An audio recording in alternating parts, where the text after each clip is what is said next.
আমাদের একটা ফ্যামিলি ফাংশানের জন্যে গত সপ্তাহে বাবারা ঝাড়গ্রাম এসেছিল। সেই ফাংশান অ্যাটেন্ড করে যখন আমরা বাড়ি ফিরছিলাম, বোনের একটু ইচ্ছে হলো ড্রাইভ করার। নতুন নতুন ড্রাইভিং শিখেছে আর সদ্য লাইসেন্সটাও পেয়েছে, তাই হাতটা একটু পাকিয়ে নেওয়ার চেষ্টা মাত্র। আমরা কিন্তু খুব এনজয় করছিলাম ওর এই গাড়ি চালানোটা। আরও দুজন আমাদের গাড়ি পেয়ে ভীষণ খুশি হয়েছিলেন।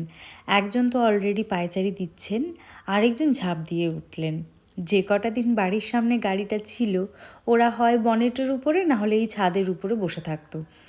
আসলে আমাদের বাড়ির সামনে অনেকগুলো কুকুর আছে, ওই কুকুরগুলোর জন্যে না এরা খুব একটা বেরোতে পারে না।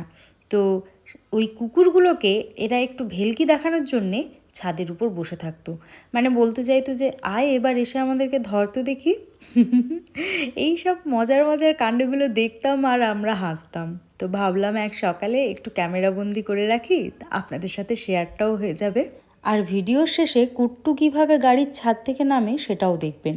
বাচ্চারা পার্কে গেলে যেরকম স্লিপারিতে স্লিপ খায়, ঠিক সেইভাবে।